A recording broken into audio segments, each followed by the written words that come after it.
povo de Deus, graça e paz na parte do nosso Senhor e Salvador Jesus Cristo. Hoje é um dia especial, de acordo com o calendário litúrgico. Hoje é dia de Pentecostes. E aí, quando a gente começa a entender um pouquinho sobre o Pentecostes, a gente vai perceber que a Pentecostes já acontecia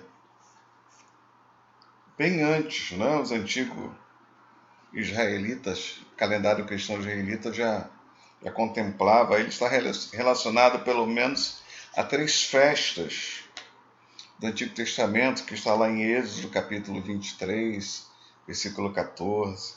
A primeira dela é a Páscoa, que era celebrada junto aos ázimos, ou asmos, né? E a segunda é a festa da colheita, ou semana, que sempre acontecia, está registrado. E o relato que a gente tem mais forte, assim, talvez seja o de Joel, e depois o cumprimento da profecia de Joel, que se dá lá em Atos, no capítulo de número 2, exatamente na festa da colheita. Então a gente vai perceber, na verdade, que o Pentecostes já era uma promessa da parte de Deus. Então, antes de prosseguir, quero dar as boas-vindas a você. Nós somos a Igreja Metodista de Copacabana, aqui na Décio Vilares 36, no bairro Peixoto. Quero dar as boas-vindas para você e eu quero orar nesse instante. Oremos. Deus, eu quero pedir direcionamento, quero pedir que Tu fale aos nossos corações, para que vamos estudar a Tua palavra, que por misericórdia Tu fale aos nossos corações e que possamos transmitir com fidelidade Teus ensinamentos. Tem misericórdia da minha vida, abençoe, ó Deus querido, essa vida que está assistindo, para que seja alcançado pela Tua graça, no nome de Jesus. Amém. Bem, bom, como eu falei para você, quero focar com você hoje realmente o Pentecostes como uma promessa. E eu preciso que você me acompanhe na leitura da palavra de Deus, livro do profeta Isaías, no capítulo 44. Vou ler apenas 2 versículos. Isaías, no capítulo 44, versículos 3 e 4. Diz assim: porque derramarei água sobre os sedentos e rios sobre a terra seca. Derramarei meu espírito sobre a tua posteridade e a minha bênção sobre os teus descendentes. E brotarão entre a erva, como salgueiro junto aos ribeiros de água. Então, se você perceber bem, o texto aqui está falando que, embora Israel fosse uma grande parte, uma nação desviada de Deus, no tempo do profeta Isaías, mas esse texto produz uma promessa de derramamento do Espírito Santo de Deus sobre a igreja. E por isso que eu estou me referindo a isso como o cumprimento de uma profecia. E aí você vai perceber que tanto Jeremias, como Ezequiel, como Joel, falam também desse momento sublime da promessa de que Deus iria derramar o seu Espírito sobre toda a carne. Aí você tem lá um momento do ministério de Jesus, só para a gente tentar entender aqui. A gente tem lá aquele momento do ministério terrestre de Jesus, que ele prometeu que não nos deixaria, ele estava fazendo a sua obra, ele veio para os que eram os seus não os receberam. Jesus, então, faz um sacrifício pleno, perfeito e suficiente pelos nossos pecados. Jesus morreu pelos nossos pecados. mas ao terceiro dia ele ressuscitou. E ele sempre dizia para os seus discípulos que era necessário que ele fosse, porque se ele não fosse, se ele não subisse, o Espírito não estaria sendo derramado. Ok? Então, foi exatamente na festa de Pentecostes, quando estavam todos reunidos, que houve esse derramar. E aqui no livro do profeta Isaías, Deus faz uma promessa a Isaías e ao povo de Deus que estava realmente cativo. O povo ainda estava cativo.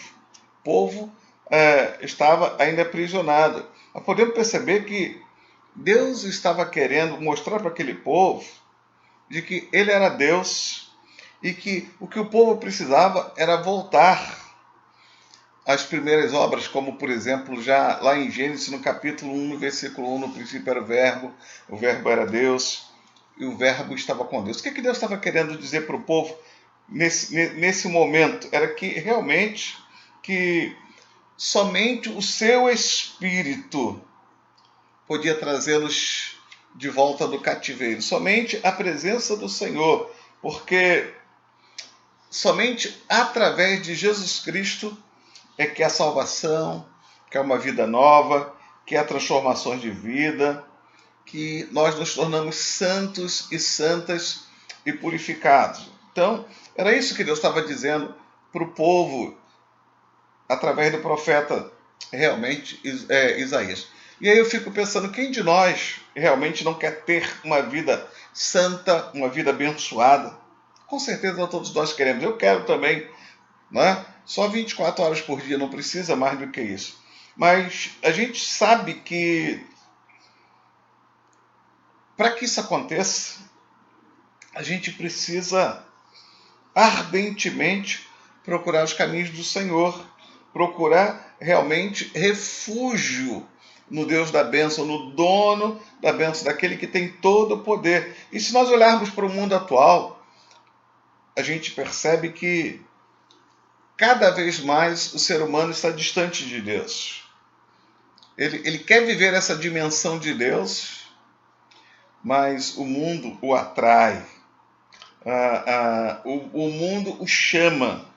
E como sequência disso, a gente vê muita gente se destruindo, a gente vê muitos lares se perdendo, a gente vê, né, como resultado disso, muita prostituição.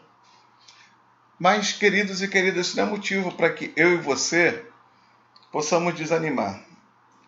Nós precisamos nos alegrar na esperança. A palavra do Senhor nos diz assim, olha, quero trazer à memória aquilo que nos dá esperança. Então, a nossa herança, a nossa promessa está no nosso Senhor e Salvador Jesus Cristo. E aquele povo já estava aguardando ansiosamente o derramar do Espírito Santo de Deus, mesmo no cativeiro. E Deus foi misericordioso, Deus é misericordioso, é capaz de nos resgatar, é capaz de nos trazer de volta, é capaz de, por misericórdia, derramar o teu Espírito sobre nós, é capaz de nos dar a sua unção, é capaz de quebrar cadeia, quebrar todo jugo de maldição e, finalmente, né, nos libertar do jugo do pecado, do jugo do diabo. Esse é um Deus restaurador, esse é um Deus que cura, esse é um Deus de esperança que o profeta Isaías está mencionando aqui no capítulo 44. Então, aí a gente percebe também que quando a gente fala em restauração, a gente percebe que só o poder de Deus pode nos dar, né? Só o poder de Deus pode mudar teu ser. Só o poder de Deus pode mudar a nossa vida. E o profeta Ezequiel, lá no capítulo de número 36, ele também nos traz um momento de chamada, um momento de juízo e de chamada. Juízo porque Israel havia se corrompido, prostituindo-se, abandonando-se, desviando da vontade de Deus, deixando de viver uma vida de santidade. Mas mesmo assim, diante da realidade de morte espiritual que é permeada pelo pecado e a falta de temor de Deus, o Senhor libera uma palavra de vitória, uma palavra de restauração, uma palavra que diz assim, olha só, Ezequiel 36, versículos 24 a 27. Tornar-vos-ei entre as nações, e vos congregarei de todos os países, e vos trarei para a vossa terra. Então aspergirei água pura sobre vós, e ficareis purificados. De todas as vossas imundícias e de todos os vossos ídolos vos purificarei. Dar-vos-ei coração novo, e porei dentro em vós um espírito novo. Tirarei de vós o coração de pedra, e vos darei de carne.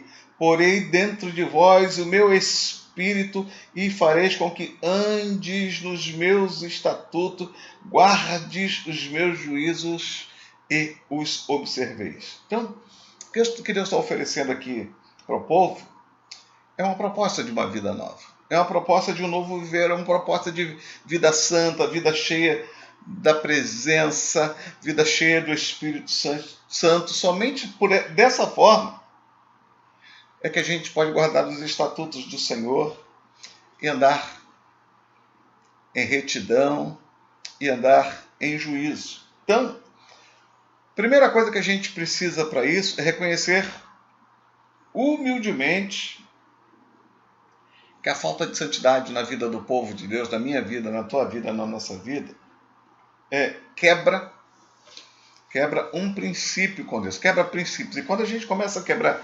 princípios, as coisas ficam muito complicadas. Então, quanto mais eu me afasto de Deus, mais eu realmente quebro o princípio. Porque a Bíblia nos recomenda que a gente realmente ande em santidade. Então, desde da criancinha até o mais idoso, todos nós precisamos de Deus. Principalmente nós, os pastores.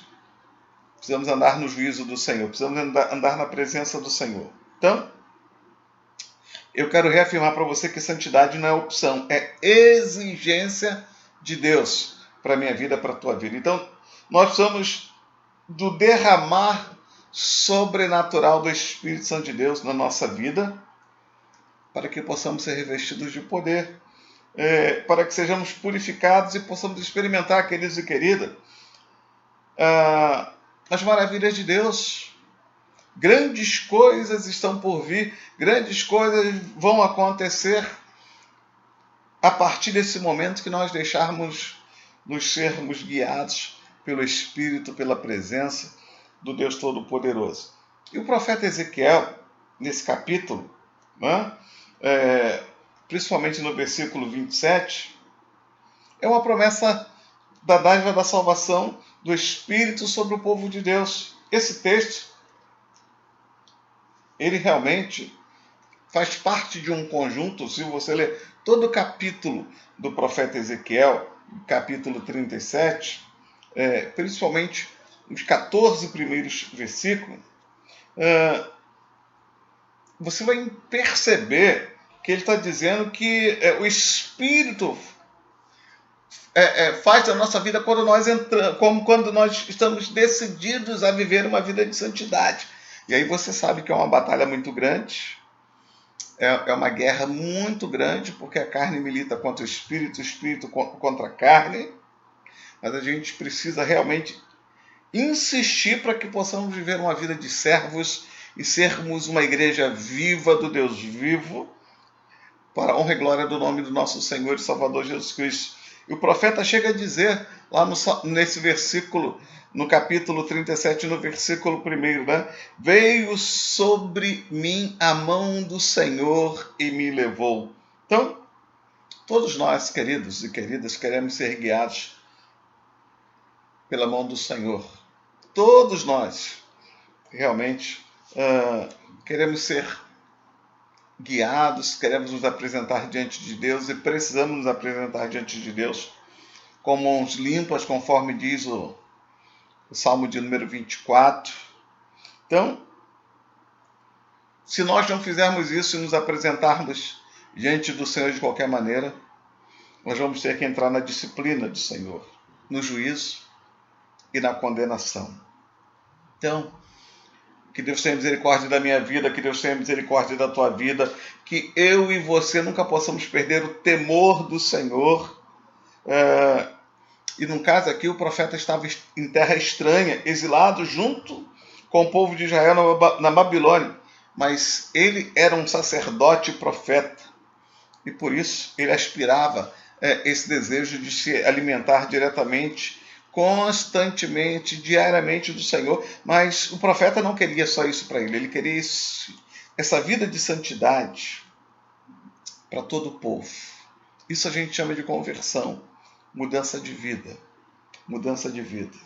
Então, o que Deus exige de mim e de você é mudança de vida. O que Deus exige de nós é uma vida comprometida com Ele, porque Ele derramou o seu Espírito sobre toda a carne, conforme o profeta Joel profetizou.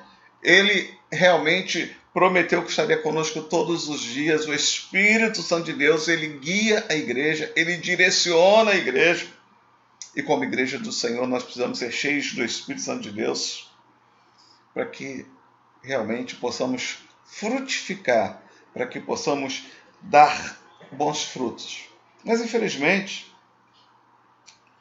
a gente percebe que cada vez mais a tendência do dia a dia é nos deixar cada vez mais distante do Senhor.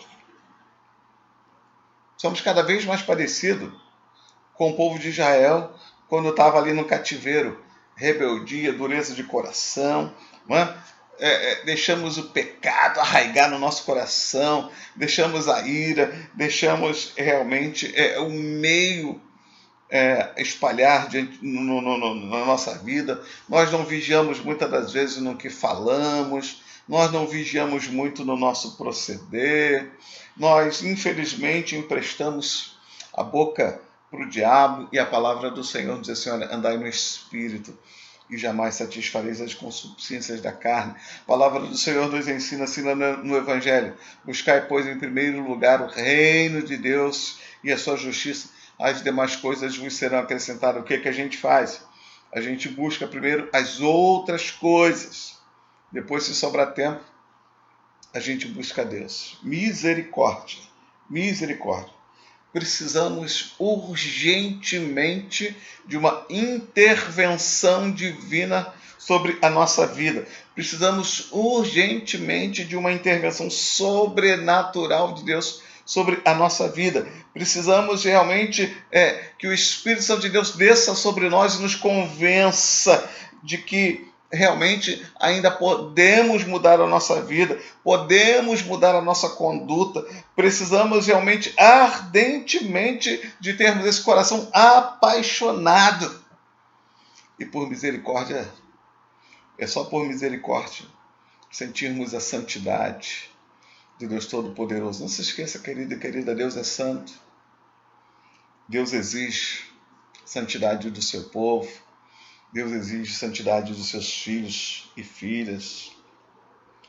E só dessa forma, somente dessa forma, poderemos então mudar os nossos caminhos, mudar a nossa vida, purificar a nossa vida, purificar as nossas mãos pecadoras e, consequentemente, vermos e termos com isso o reino de Deus estabelecido entre nós. Então depende de mim, depende de você, depende de cada um de nós nos empenharmos, nos quebrantarmos diante do Senhor. Porque assim como aconteceu ali em Pentecostes, assim como aconteceu com a profecia de Isaías, assim como aconteceu com a profecia de Ezequiel, assim como aconteceu com a profecia de Joel, que houve um grande derramar do Espírito de Deus sobre aquelas vidas, nós precisamos ardentemente dessa presença. O que eu e você precisamos? Precisamos querer, primeiramente, estarmos decididos a sair do cativeiro.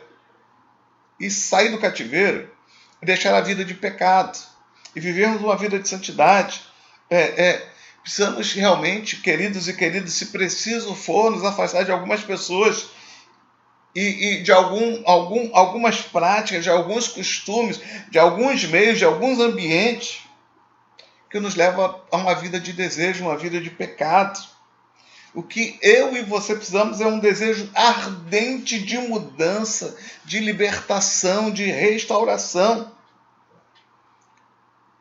E para ter uma vida mudada, a gente tem que deixar a vergonha de lado e louvar ao Senhor, se quebrantar diante do Senhor, se dobrar os joelhos diante do Senhor, ter coragem mesmo para dizer: Senhor, eu sou um pecador.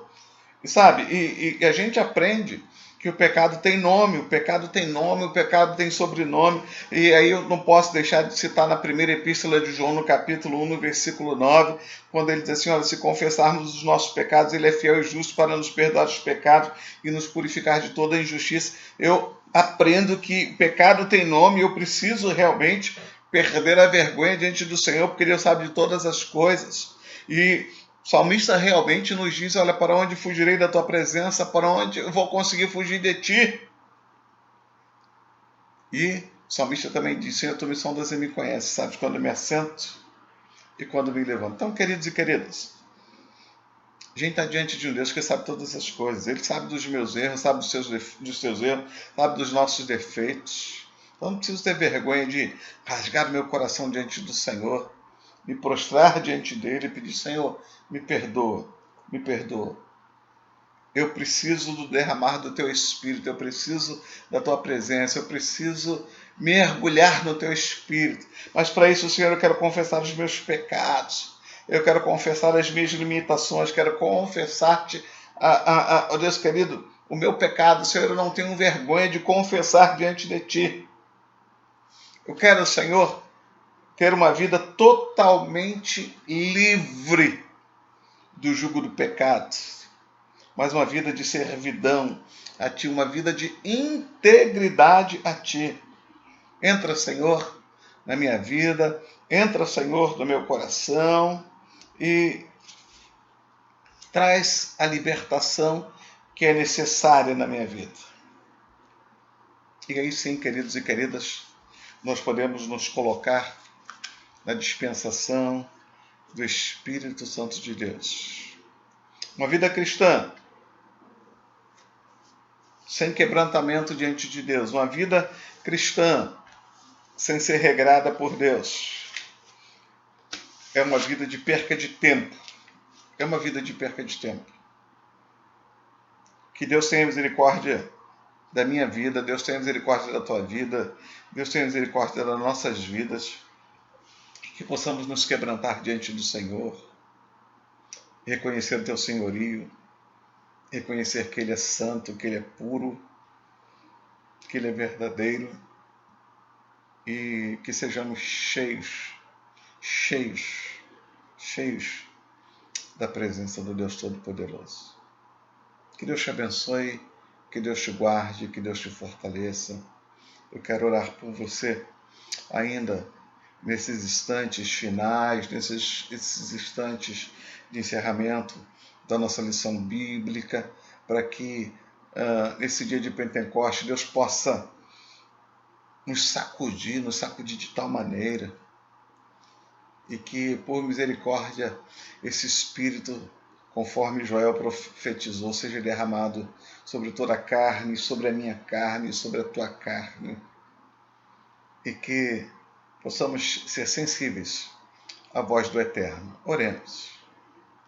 Pai Santo, Pai de infinita misericórdia, Pai do nosso Senhor e Salvador Jesus Cristo, Tu que és Espírito, Senhor, Tu que sondas e conheces os nossos corações, queremos clamar agora que Tu possa nos conduzir a uma vida de transformação constante, uma vida constantemente transformada por Ti, uma vida de santidade, uma vida de quebrantamento e uma vida de pureza diante de Ti.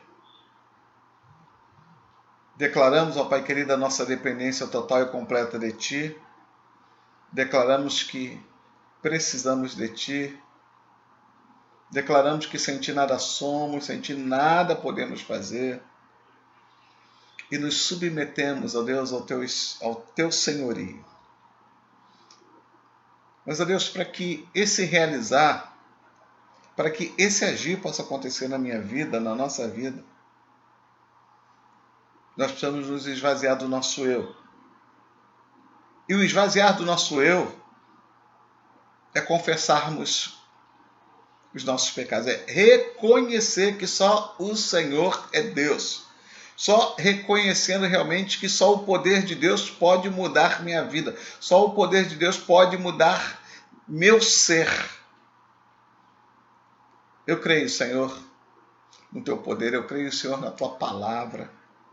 Eu creio, Senhor, no Deus que muda situações. Eu creio, Senhor, no Deus que está ouvindo as nossas orações nesse instante, está movendo agora céus e terra, para que a graça, a misericórdia do Senhor chegue sobre as nossas vidas nesse dia, para que a graça e a misericórdia do Senhor mude todo o nosso ser, para que a graça e a misericórdia do Senhor possa realmente despedaçar todo o céu de bronze, todo o espírito de resistência. E através do despedaçar desse céu de bronze, haja um derramamento do Espírito Santo de Deus sobre a tua vida. Eu profetizo. O Espírito está sendo derramado sobre a tua vida agora. O Espírito está sendo derramado sobre ti agora. Recebe aí o derramar. Recebe aí o derramar do Espírito Santo de Deus. De tal sorte que o Todo-Poderoso, grande eu sou, te abençoe de maneira poderosa. Eu te abençoo, meu amado e minha amada. Eu te abençoo em nome de Jesus e que essa palavra possa ecoar sobre os nossos corações e mente. No nome poderoso de Jesus, que vive e reina para todo sempre. Amém. Amém? Queridos e queridas, bom podermos estarmos juntos novamente e espero que Deus tenha realmente movido o seu coração, que você receba essa palavra, que seja abençoado no nome de Jesus. Quero convidar você, nós temos o nosso culto, hoje é domingo de Pentecostes, temos nosso culto agora pela manhã, às 10h30, por esse canal, e também às 19 horas, nosso culto de louvor e gratidão a Deus. Então, fique conosco, não nos abandone, não nos deixe, dá tempo de você ir tomar uma água, dá tempo de você ir tomar um cafezinho, dá tempo de você ir ao banheiro, mas depois retorne de novo para esse canal, não nos deixe, não nos abandone, por favor, preciso de você. A gente precisa mudar os nossos hábitos, né? A gente está vivendo um novo tempo, a gente está vivendo um novo período, e a igreja, por enquanto, precisa ser uma igreja online, apesar da Prefeitura do Rio de Janeiro ter liberado, mas também ainda estamos em quarentena. Então, nós não estamos nos reunindo fisicamente ainda. E quando voltarmos, a gente tem alguns critérios, a gente tem algumas recomendações muito necessárias, né? E então, a gente às vezes começa a assistir um culto, às vezes a gente começa a assistir uma live e de repente a gente dá uma fugida. Não foge não, tá? Seja revestido, seja revestida do poder de Deus, tá bom? Daqui a pouco então estamos juntos, daqui a pouco então vamos estar louvando, bendizendo, engrandecendo o nome do Senhor, e eu quero desejar realmente que Deus te abençoe de maneira assim muito poderosa, muito preciosa, porque a tua vida é muito preciosa aos olhos de Deus. Você é especial para Deus, você é especial para nós. Então, que Deus derrame bênçãos abundantes sobre a tua vida, sobre a tua casa, sobre o seu lar, onde você estiver assistindo. Que Deus derrame realmente muita, muita, muita, muita bênção sobre ti, tá bom? Seja abençoado, seja abençoada em nome de Jesus. Fica na paz, porque na paz eu vou, né? E não se esqueça, como diz o salmista, entrega o teu caminho ao Senhor, confia nele e o mais ele fará. Bom, Deus te abençoe.